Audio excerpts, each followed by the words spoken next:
You know what people don't usually say, which I was wondering just there? How much does that guy get paid? The rescuer who goes through all of these troubles, and you finding people in raging waters. This out in Southern California, you guys, as people were rescued out of the Ventura River for past several days as rain has hit Southern California, California in general, but Southern California really being struck by it. That's some serious work right there. It's going into 3 days worth. As of today, we're looking a little bit better as far as the rainfall, but also in Fresno on Monday of this week, a giant rock slide caused more damage and also blocked this roadway. This is more stuff out of movies. Let's watch that.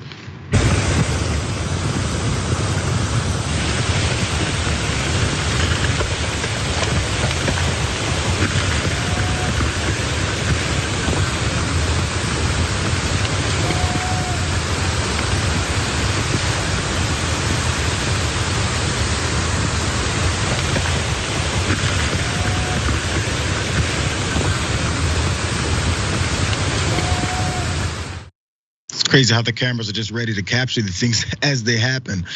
Even more though, so we're talking Ventura River, Fresno, Santa Cruz also had some massive destruction. Let's watch that.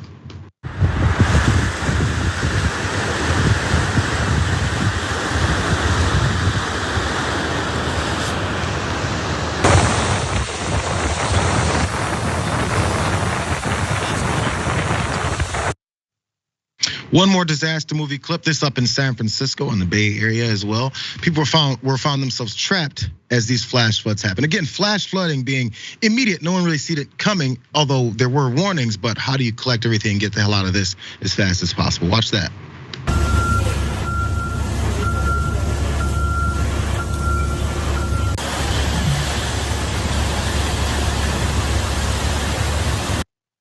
Let's jump down to graphic to you guys, because the death toll is now up at 17 as of at least as of on Tuesday of this week. But some of the people that are mostly in danger are the folks that are unhoused, as you can imagine. But I think sometimes we forget about that. I do as well. So details about that. Rebecca Rode, who was 40 years old, and Steven Sorensen, 61, were both found with trees on top of their tents over the weekend. That's according to a news release from the Sacramento County coroner, sadly. Both were unhoused, and that was according to release. Here's another picture of some of the folks that are going through things. This is also in Ventura, where 14 people were rescued from a homeless camp on Monday as those floodwaters raised and people became trapped. Their tents lifted off the ground, they end up in trees and not really knowing where anything else is happening. Further though, unhoused people face this greatest threat during these weather events because there's all these barriers to get into some of these shelters as well. Here's those details.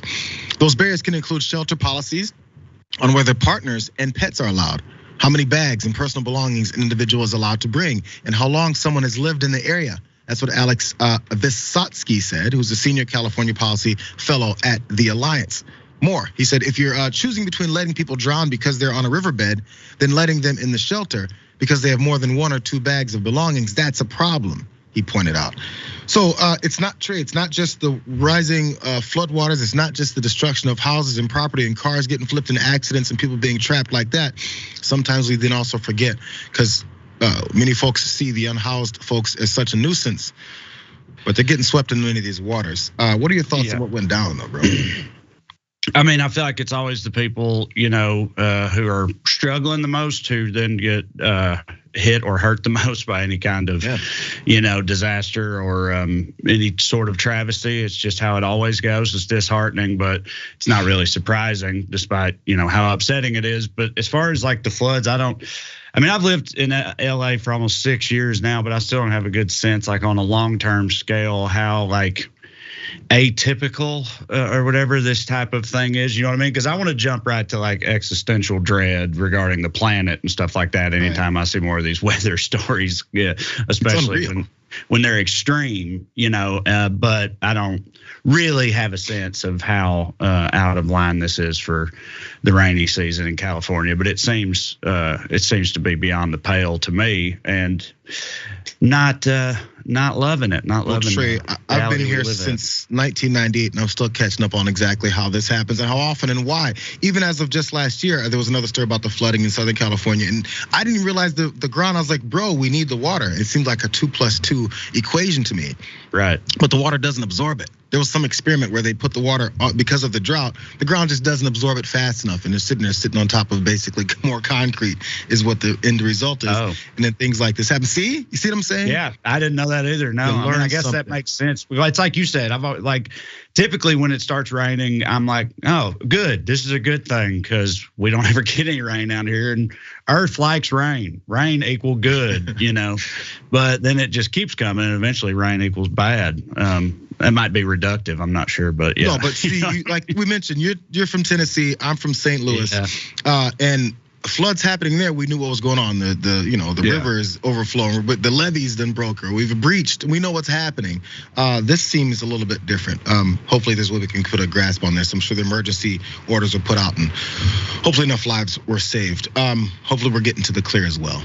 Let's. Oh, there's one other point here.